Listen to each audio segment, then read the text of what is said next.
అది ఎప్పటికీ ఉండేటువంటిది కాదు అంటారు.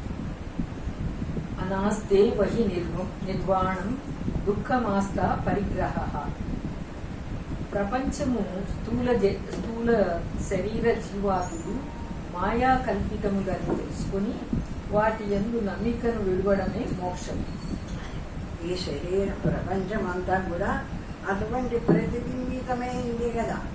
ఏముంది, ఆకాశమందు ప్రతిబింబించాడు, ఆ భూమి జలం మొత్తం ఆ పంచభూతాల్లో ప్రతిబింబించాడు.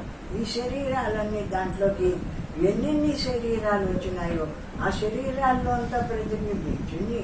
ఎట్లా ప్రతిబింబించింది? ఎక్కడన్నా ఒక దగ్గర ఉందా? సర్వవ్యాపకంగా ఉంది కాబట్టి, అఖండమై సర్వవ్యాపకంగా ఉంది కాబట్టి ఎక్కడ శరీరం ఉంటుందో అక్కడంతా కూడా ప్రతిబింబిస్తోంది ఆ జ్ఞానస్వరూపమైన పరమాత్మ. కాబట్టి ఆ అనంతమైన బ్రహ్మం నేను, ఆ అఖండమైన పరమాత్మ నేను అని ధ్యానం చేస్తూ ఈ శరీర భావాన్ని, ఈ ప్రతిబింబ భావాన్ని వదులుతాడు. ఈ ప్రతిబింబభూతుడైనటువంటి వాడే ఆ పరమాత్మతో ఏకత్వం పొందుతాడు, కలిసిపోతాడు. మళ్ళా పరమాత్మ స్వరూపంలోకి పోయి ఎట్లా వచ్చినాడో అట్లా మళ్ళా వెనక్కు పోయి ఆ పరమాత్మ యందు కలిసిపోతూ ఉంటాడు జ్ఞానస్వరూపుడై. జగతే సత్యమని బ్రహ్మ అనేది లేదు, అగుపడదు అనే నిశ్చయమే బంధము. ఈ ప్రపంచం నామరూపాలతో మనుషులు, పశువులు అన్ని కనిపిస్తున్నాయి. ఇది వాస్తవం అనుకుంటారు. ఆ బ్రహ్మస్వరూపం అనేది లేదు, అవాస్తవము అనుకుంటారు. కానీ ఆ విధంగా ఎందుకు అనుకుంటున్నాడు? వీడికి బ్రహ్మస్వరూపం అంటే ఏదైంది తెలియలేదు కాబట్టి అజ్ఞానం చేత ఈ ప్రపంచం అంతా ఇదే కనిపిస్తుంది కాబట్టి ఇది సత్యం అనుకుంటున్నాడు. ఆ కనబడలేదు కాబట్టి బ్రహ్మం లేదనుకుంటున్నాడు. కానీ ఈ కనిపించే ప్రపంచమే అసత్యము. ఆ కనిపించకుండా సర్వాన్ని నడుపుతుండేటువంటి సత్తాస్వరూపంగా ఏ పరమాత్మ ప్రకాశిస్తున్నాడో ఆ పరమాత్మ వాస్తవమైనటువంటి వాడు. ఆ పరమాత్మలోకే సమస్త శరీరాలు వస్తున్నాయి. కొంతకాలం ఆ పరమాత్మను ప్రతిబింబించుకొని అవి కొంతకాలం ప్రపంచంలో వ్యవహారం చేస్తూ కొంతకాలానికి దాటిపోతున్నాయి.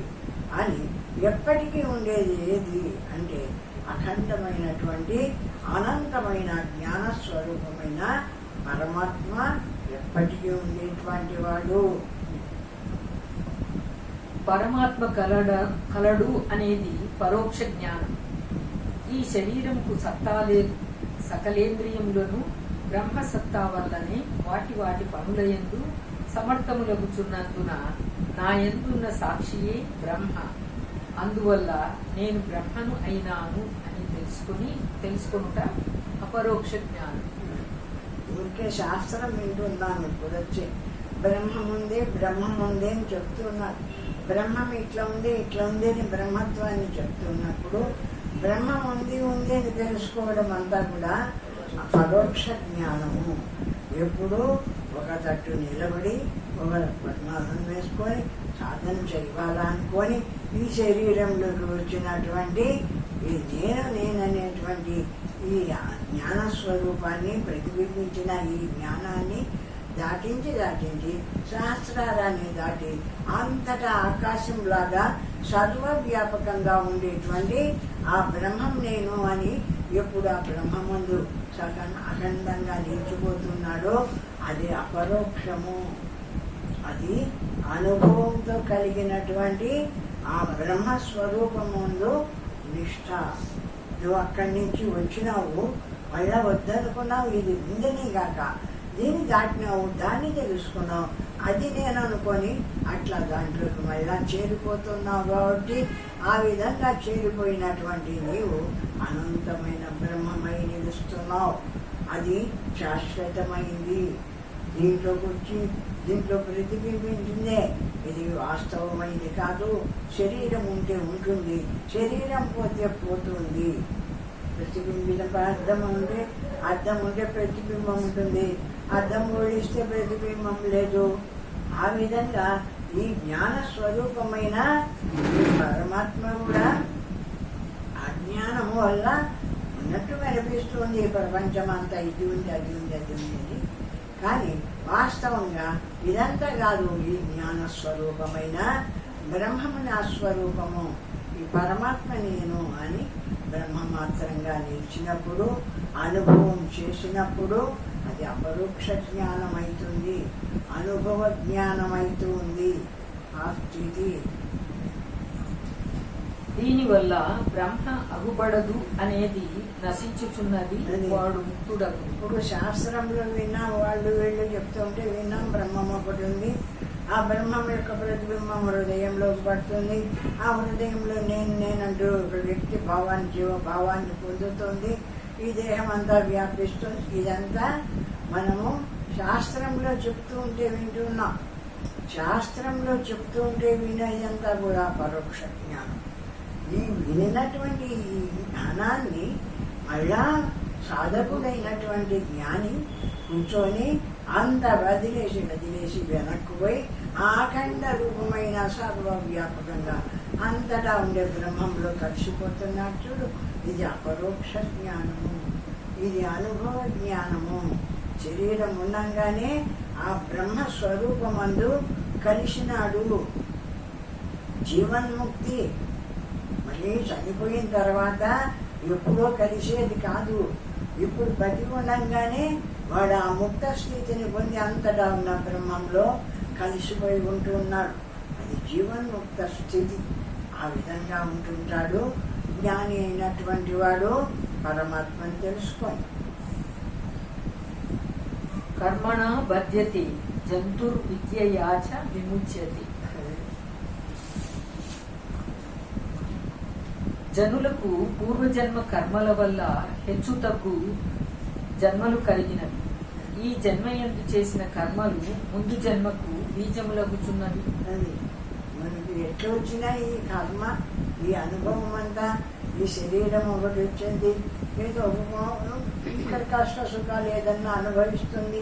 ఇదంతా ఎట్లొచ్చింది అంటే ముందు జన్మ కర్మ వల్ల ఏ కర్మ చేసినామో ఆ కర్మ కోసం అనుభవించడానికి ఈ శరీరం వచ్చింది. కర్మన వచ్చే బుద్ధి అంటే బంధింపబడుతుంది కర్మ చేత శరీరము. ఆ విధంగా అని జన్మయే దుఃఖప్రదం. దుఃఖం అంటే ఏమైంది? జన్మ ఎత్తిన తర్వాత శరీరంలో అందరూ సుఖపడే వాళ్ళే ఉండరు. ఏదో ఒకటి ఇది లేకపోయినానో, అది లేకపోయినానో, ఏది లేకపోయినానో ఏదో ఒక దుఃఖాన్ని కలిగిస్తూ ఉంటుంది. కాబట్టి శరీరం అనేది జన్మ ఎత్తడమే దుఃఖకరమైనటువంటిది. ఈ విషయాన్ని తెలుసుకొని ఈ బ్రహ్మమందు నిలిచి బ్రహ్మమాత్రంగా నిలుస్తున్నాడే ఈ శరీరం ఉండంగానే ఇది ఆనంద స్వరూపం, ఈ బ్రహ్మం నేను అని శరీరం ఉండంగానే మోక్షాన్ని పొందుతున్నాడు. అది మహాసుఖస్వరూపమైంది బ్రహ్మత్వము అని.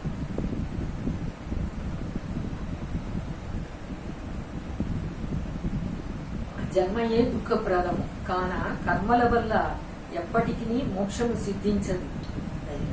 ఆ జన్మం ఎత్తినామంటే కర్మ చేతనే జన్మం ఎత్తినాం కాబట్టి కర్మను అనుభవిస్తూ ఉంటాం, సుఖమో దుఃఖమో ఏదన్నా. దానివల్ల నీకు మోక్షం సిద్ధించదు. ఆ బ్రహ్మాన్ని తెలుసుకొని దీంట్లో ఉండేటువంటి జ్ఞాన స్వరూపమైన పరమాత్మను తెలుసుకొని పరమాత్మగా నిలిచి అనుభవం చేస్తావే, అది నీకు ముక్తినిస్తుంది. ఆ విధంగా చేయడం వల్ల నీకు ముక్తి కలుగుతుంది. అంతేగాని శరీరం వల్ల ముక్తి ఎప్పుడు రాదు. శరీరం రావడమే కర్మ అనుభవించడానికి వచ్చింది. ఏ కర్మ చేసుకున్నావో ఆ కర్మను అనుభవిస్తూ ఉంటుంది. సుఖమో దుఃఖమో అనుభవిస్తూ ఉంటుంది ఈ శరీరం చేత. విద్య అనగా ఆత్మానాత్మ విచారణ వల్లను ప్రపంచము, జీవ శరీరాదులు, దేవుడు వీటి నిజమును అనగా యథార్థమును విచారించి తెలుసుకొనుట. దీనివల్లను పునర్జన్మ కారణమైన బీజము నశించి జన్మరహితుడై ముక్తిని పొందుచున్నాడు. విద్య అనగా ఆత్మానాత్మ విచారణ వల్లను. విద్య అంటే ఏమిటిది అంటే ఒకవేళ శరీరం వచ్చింది మనకు జన్మాంతర పుణ్యకర్మ పాపకర్మతోన శరీరం వచ్చింది.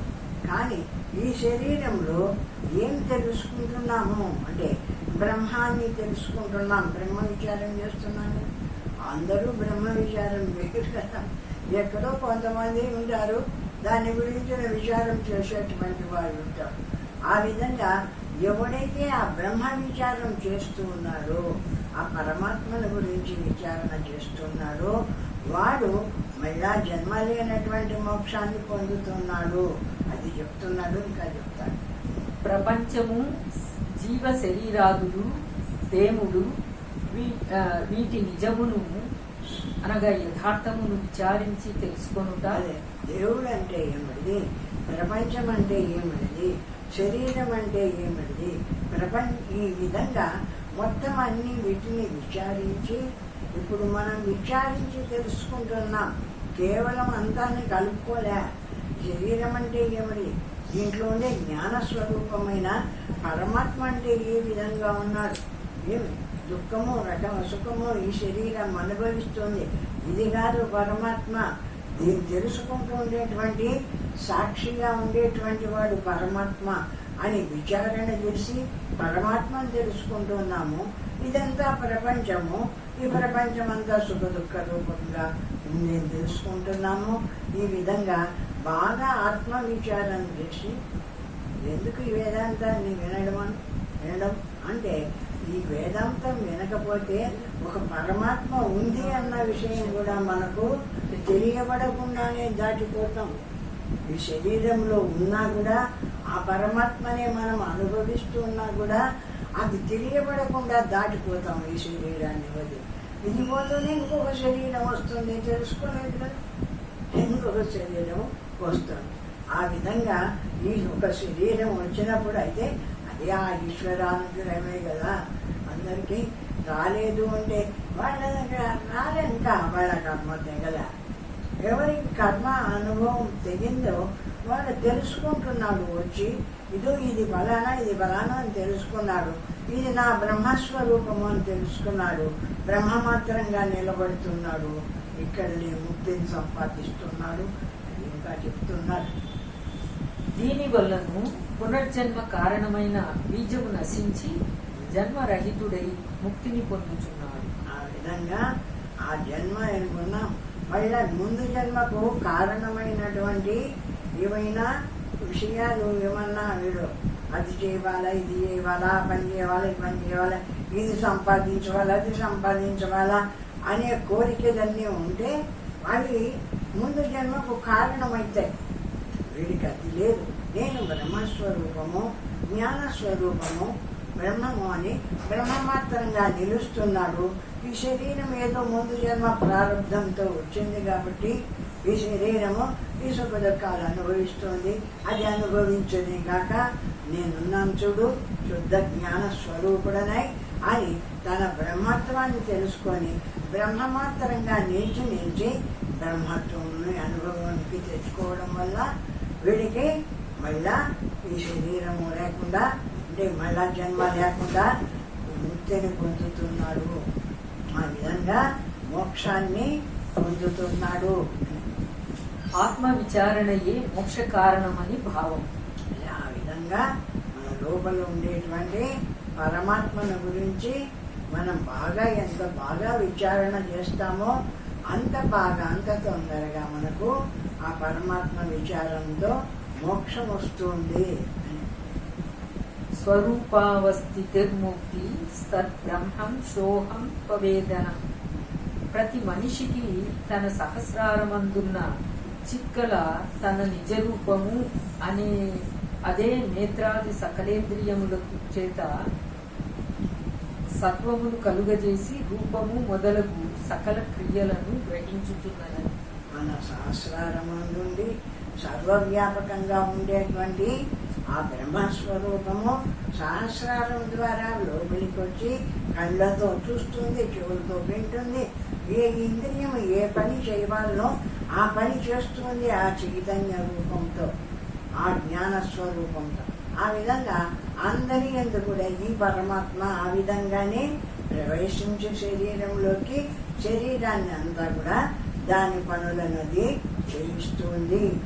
ఆ జ్ఞాన స్వరూపమైన ఆ పరమాత్మ తన స్వరూపమును తెలుసుకుని ప్రపంచమును విడవడమే ముక్తి. అటువంటి జ్ఞాన స్వరూపం దీంట్లోకి వస్తే కదా ఈ శరీరం అంతా అన్ని ఇంద్రియాలు పనిచేస్తున్నాయి. ఆ జ్ఞాన స్వరూపం రాకుండా ఉంటే ఇది శవమై పడిపోతుంది కదా. కాబట్టి ఆ జ్ఞాన స్వరూపం నేను అది వచ్చి కదా నేనని వాళ్ళ దేహం అంతా నేను రకరకాల పనులు చేయగలుగుతున్నా. పనులు చేస్తున్నానంటే ఎట్లా చేస్తున్నాను? ఇందులో జ్ఞాన స్వరూపమైన పరమాత్మ లోపలికి వచ్చి ప్రవేశించి ప్రతిబింబించింది కాబట్టి సర్వేంద్రియాలకు వ్యాపించింది కాబట్టి అన్ని ఇంద్రియాలతో అయ్యా పనులు చేస్తూ నేను వ్యవహారం చేస్తున్నా. కాబట్టి విషయాన్ని అర్థం చేసుకున్నవాడు ఈ దేహమే నేను, ఈ ఇంద్రియాలే నేను, దీంతో నేను పనిచేస్తున్నా, ఇదే నా స్వరూపం అనుకోడు. దీంట్లో ఉండేటువంటి ఈ జ్ఞానము పరమాత్మ స్వరూపము, ఆ జ్ఞానము నా స్వరూపము. ఆ జ్ఞానమైన నేను దీంట్లోకి రాకపోతే ఈ దేహం ఏం పనిచేస్తుంది? ఆ నేను బ్రహ్మస్వరూపము, ఆ నేను పరమాత్మను అని బ్రహ్మమాత్రంగా నిలిచి అనుభవం చేసుకుంటాడు. జ్ఞానాన్ని తెలిసినటువంటి వాడు. అందుకే బాగా విచారణ చెయ్యి, ఆత్మానాత్మ విచారణ చెయ్యి. ఏది అనాత్మ, ఏది దీంట్లో ఉండేటువంటి చైతన్య రూపమైన పరమాత్మ అని విచారణ చేస్తే ఇది కదా పరమాత్మ. ఈ పరమాత్మ వల్ల కదా నేను ఈ శరీరం నేనంటూ కదిలి అన్ని పనులు చేస్తుంది. ఈ పరమాత్మే లేకపోతే ఇది ఏం చేయలేదు కదా అనేటువంటి విషయాన్ని బాగా అర్థం చేసుకొని ఆ పరమాత్మ నా స్వరూపము, ఆ బ్రహ్మం నేను, ఈ శరీరం కాదు. ఇది కొన్నాళ్ళు కనిపిస్తుంది, కొన్నాళ్ళకు లేకుండా పోతుంది. కాబట్టి ఇది నేను కాదు, ఎప్పటికీ ఉండేటువంటి ఆ శుద్ధమైన జ్ఞాన స్వరూపమైన ఏ పరమాత్మ ఉందో ఆ పరమాత్మ నా స్వరూపము, ఆ బ్రహ్మం నేను, ఆ పరమాత్మ నేను అని పరమాత్మ స్వరూపాన్ని నిరంతరము ధ్యానం చేసుకో. శివోహం శివోహం అని నిరంతరము ఆ పరమాత్మ నేను, ఆ పరమాత్మ నేను అని పరమాత్మను ధ్యానం చేసుకో అంటారు. దానిని మరచి భ్రమను పొంది శరీరము జీవుడు నేననే అభిమానము వేద జ్ఞానము కలిగి ఉండడమే బంధము అని భావం. అటువంటి పరమాత్మ స్థితిని మర్చిపోయి దీంట్లోకి ప్రవేశించి దీన్నంతా చైతన్య రూపం చేసినటువంటి పరమాత్మను మర్చిపోయి దేహం నేనని, ఇంద్రియాలు నేనని, ఈ బిడ్డలు నా వాళ్ళని, ఈ డబ్బు నాదని ఇట్లా ఉండిపోతున్నావే. ఇదే బంధము, ఇదే అజ్ఞానము, ఇదే మళ్ళా జన్మకు కారణము. ఎప్పుడు ఇదంతా కాదు, ఇందులో ఉండేటువంటి శుద్ధ జ్ఞాన స్వరూపం నేను అని శివోహం శివోహం అని ఆ జ్ఞాన స్వరూపమందు నిలిచి జ్ఞానాన్ని ధ్యానం చెయ్యి అంటారు. చిత్తే చలతి సంసారో నిశ్చలే మోక్ష ఉచ్యతి. మనస్సుకు వృత్తులు అనగా సంకల్పములు పుట్టడము స్వభావము. చిత్తే చలతి సంసారో అంటే మనస్సు కదలడము అంటాడు. చలతి అంటే సంసారం అంటే కదులుతూ ఉండడం అంటే. మనస్సు కదిలితే ఊరికే కదులుతుందా? ఏదో వాడట్లా వీడిట్లా ఇదెట్లా అదెట్లా అని కదులుతుంది. ఆ రూపాలన్నీ పొంది కదులుతుంది. ఆ విధంగా కదిలితే రూపాలన్నీ వస్తున్నాయి, ప్రపంచమంతా వస్తుంది. చిత్తే చలతి సంసారో తన్నిష్టలే మోక్ష ఉచ్యతే. అదే హాయిగా ఊరికి నిలబడింది అనుకో, ఏది కదలకుండా, అది మోక్షస్వరూపాన్ని పొందుతుంది. ఆ మనస్సు కదిలితే సంసారం అవుతుంది, కదలకుండా నిలబడితే మోక్షస్వరూపాన్ని పొందుతుంది. మనస్సుకు సంకల్పం కలగడమే చలనం, అందువల్లనే సంసారము కలుగు. అది ఇట్లా ఇదెట్లా వాడెట్లా వీడెట్లా